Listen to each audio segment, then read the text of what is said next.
خالی نہیں کیا ہے، اس میں اعمال اللہ کے پیدا کرتے ہیں. تو پھر جنت اور جہنم کیا ہے؟ جنت اور جہنم کا کیسے ممکن؟ یعنی اعمال جب اللہ کے ہیں تو جنت اور جہنم کا فیصلہ کیسے؟ اللہ کے بندو، اللہ تعالیٰ نے تمہیں بھی پیدا کیا اور تمہارے عمل کو بھی پیدا کیا. کیا مطلب ہوگا؟ اللہ نے آپ کو بھی پیدا کیا اور اللہ نے آپ کے اندر اختیار پیدا کیا، ادھیکار پیدا کیا. کیا کہا؟ فَالْهَمَا فُجُورَهَا وَتَقْوَاهَا. انسان کے اندر خیر کرنے کی صلاحیت بھی ڈالی اور شر کرنے کی صلاحیت بھی ڈالی. سمجھ میں آ رہی بات؟ سمجھداری میں نہیں بات آ رہی تو مارو سر پر. نہیں تو زیتون کا تیل لگاؤ گے تو دماغ اور کھل جائے گا. کیسے؟ کیوں اللہ نے کہا اِنَّا هَدَيْنَاهُ السَّبِيلَ إِمَّا شَاكِرًا وَإِمَّا كَفُورًا. ہم نے انسان کو پیدا کیا ذلیل حقیر نطفے سے اور اس کو سننے اور دیکھنے کی طاقت دی اور ہم نے دکھلا دیا راستہ، یہ صحیح راستہ ہے، یہ غلط راستہ ہے. ادھر جاؤ گے تو یہ رائٹ جنت کا راستہ، ادھر جاؤ جہنم کا راستہ. اختیار دیا کہ نہیں دیا؟ کیوں کہا؟ اگر اختیار نہیں ہوتا اللہ نے کیوں کہا لمن شاء منکم ان یستقیم، جو چاہے سیدھے راستے پر چلے. ہاں، ہمارے جو اختیارات ہیں یہ اللہ کے تابع ہیں.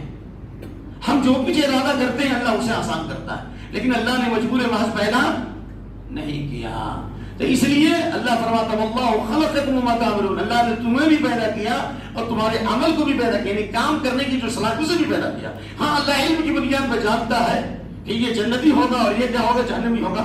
کیوں؟ اس لیے کہ اللہ خالق ہے اور خالق کو مخلوق کا پتہ نہیں ہوگا تو کیا مخلوق کو مخلوق کا پتہ ہوگا؟ بھائی گھڑی بنانے والے کو معلوم ہے کہ یہ گھڑی کی کیا اہمیت ہے، یہ موبائل کتنے دن اسٹے کرے گا. یہ دوا بنانے والا جانتا ہے کہ یہ کتنے دن میں ایکسپائر ہوگا، یہ چاول اتنے دن میں ایکسپائر ہوگا. تو اللہ خالق الخلق ہے، ساری مخلوق. کیا اپنے بندوں کے بارے میں نہیں جانتا؟ علم کی بنیاد پر جانتا ہے، لیکن اللہ نے کسی کو مجبور نہیں بنایا ہے. لہذا علم کی بنیاد پر اللہ نے لکھ دیا ہے.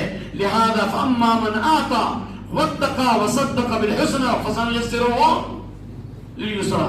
جس نے اللہ کی راہ میں خرچ کیا، پرہیزگاری اختیار کی اور تقوی اختیار کیا اور اللہ کی باتوں کی تصدیق کی، اللہ اس کے لیے جنت کا راستہ آسان کر دے گا.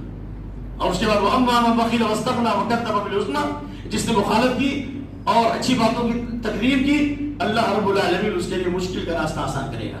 اگر آپ کو سمجھنا ہو تو وہ چور کے وار سے سمجھیے. وہ چور تھا جس نے بڑا شور برپا کیا تھا. حضرت عمر کے زمانے میں ایک چور تھا، چوری کر کے لایا گیا. حضرت عمر نے کہا کہ اقطع یدہ، اس کی چور، اس کے ہاتھ کو کاٹو. کس کا کاٹو؟ ہاتھ کو کاٹو. کہا لیش تقطع یدی، کیوں آپ ہمارے ہاتھ کو کاٹیں؟ ہم کل ما قلت انا ما سرقت الا بقدر اللہ والقضاء، ہم نے چوری کیا، اللہ نے تقدیر میں لکھ دیا. تو جب اللہ نے تقدیر میں لکھ دیا کہ میں چوری کروں گا تو آپ میرے ہاتھ کیوں کاٹو گے؟ تو حضرت عمر نے کہا رضی اللہ تعالیٰ عنہ، اللہ نے جس طرح تقدیر میں چوری لکھی ہے اسی طرح اللہ نے یہ بھی لکھ دیا ہے کہ یہ چوری کرے گا اور اس کے جرم میں عمر جو ہے اس کا ہاتھ کاٹے گا. لہذا جس طرح تقدیر سے تم چوری پہ استدلال کرتے ہو، اسی تقدیر سے ہم تمہارے ہاتھ کاٹنے پر استدلال کرتے ہیں. تو اس لیے یہ مشرکین کا عذر تھا، لو شاء اللہ ما اشرکنا، اگر اللہ چاہتا تو ہم شرک نہیں کرتے. تو اللہ نے کہا قل فللہ الحجۃ البالغہ، اللہ نے حجت پوری کر دیا، حق واضح کر دیا.